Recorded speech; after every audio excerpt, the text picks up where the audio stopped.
My next guest has served as the Public Relations Officer and DC Correspondent for LifeSite News and is the co-author of the forthcoming book, Bankrupt Legacy, The Future of the Debt-Paying Generation.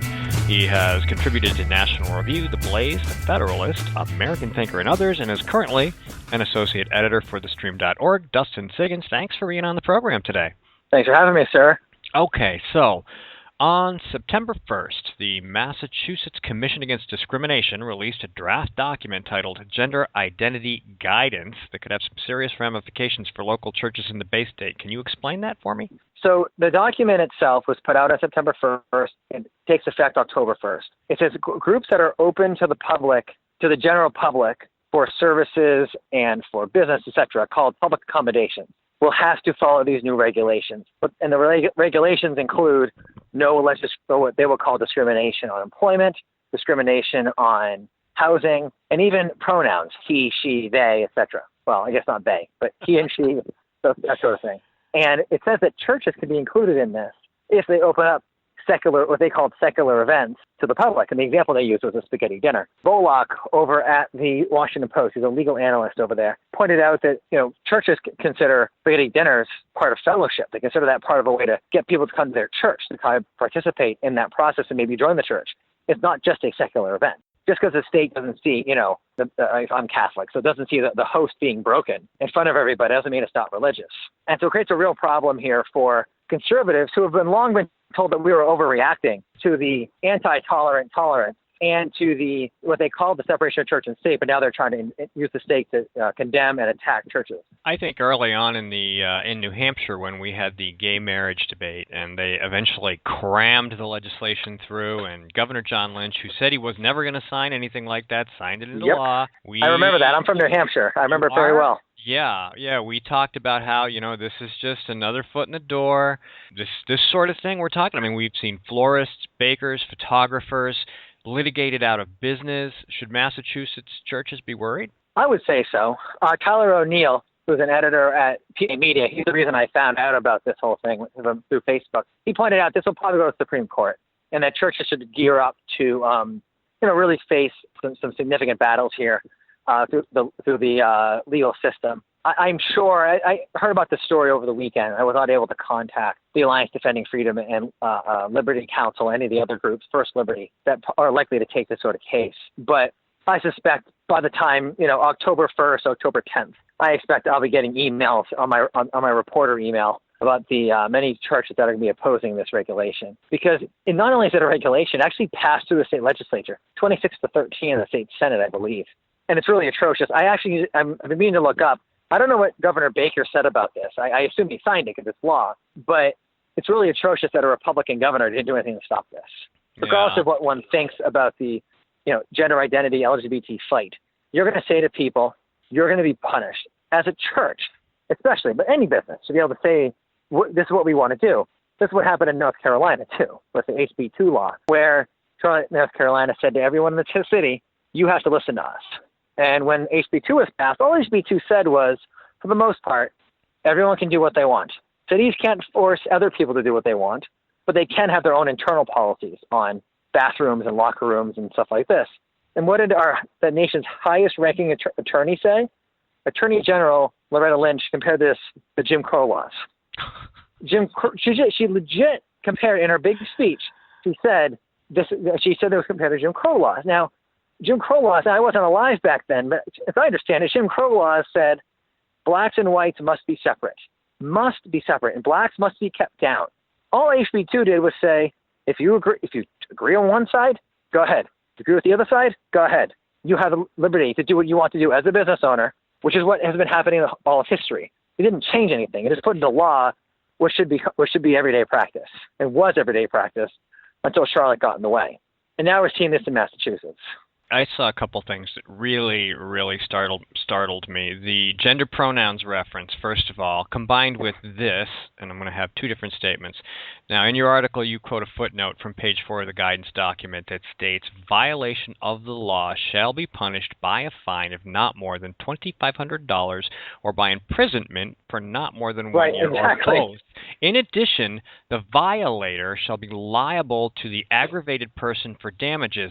And there's no clear statutory definition of gender identity, you don't need any proof whatsoever Correct. to be offended. And actually, if you try to get proof, that's problematic.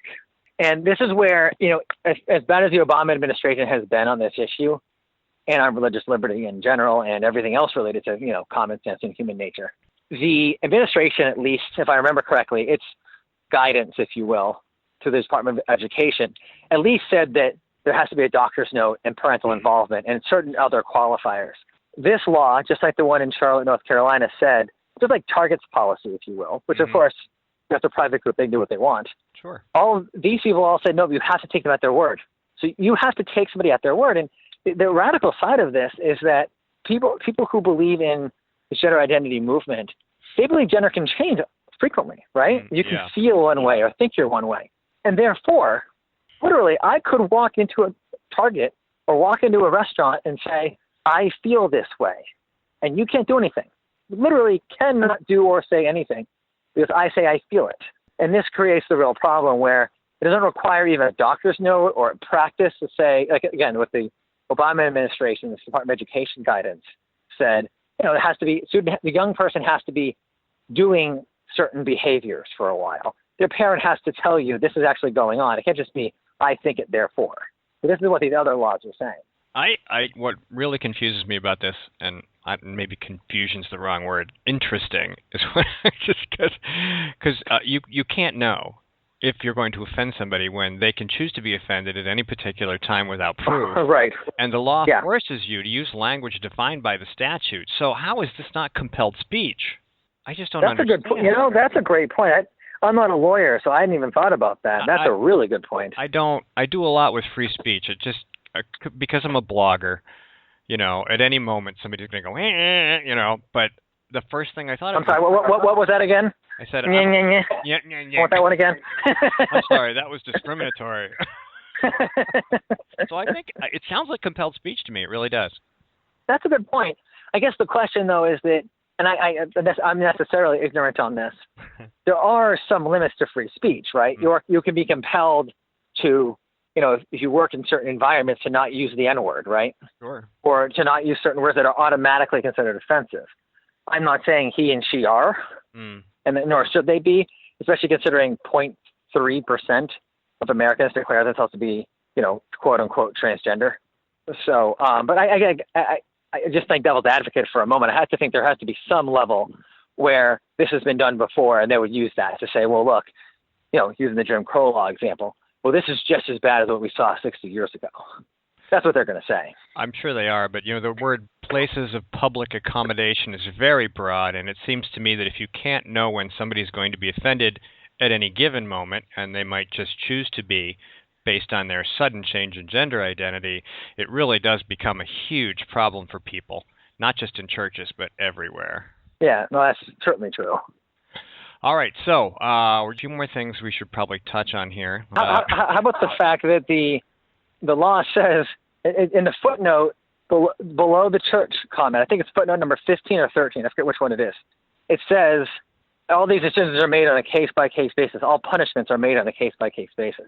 So it's random. And they had to put that there to make sure that people didn't, act as we are and say, "Whoa, we're concerned about churches." And they go, "Look, see, we're just going to case-by-case basis, guys. Don't worry, we're going to treat you all fair." I found it. It's footnote 13. All charges, including those involving religious institutions or religious exemptions, are reviewed on a case-by-case basis. So, gee, that's fabulous. Yeah. Yeah, exactly. It's pretty much you're done. Because the same state that passed this law and wrote this guidance is the one that's going to be passing judgment. Well, and it's if you think you can trust the government on this, good for you, whatever. But the fact is, and there's a balance here, obviously, to what I'm about to say. You can't go out and stab people to death because you feel like it. But when a church is going to let the government, I guess I'll put it this way: a church that would let the government tell it how it can act, as long as it's not committing actual harm against people, is a church it's putting itself at the whim of a government, and probably will not survive too much longer. Yeah, there isn't much in the way of religious liberty that could possibly survive this. I mean, they're losing on all kinds of fronts. It's a war. It really is. for... No, it really is. All right, so how do people reach you or contact you or give you great stories or whatever you want to share? Stream.org is where I write for. Twitter.com/Dustin Siggins. And I actually get a lot of tips from people over the years. So people should tweet me. They should look me up through stream.org. And just put comment sections below my articles. Let me know. I often skim the comments.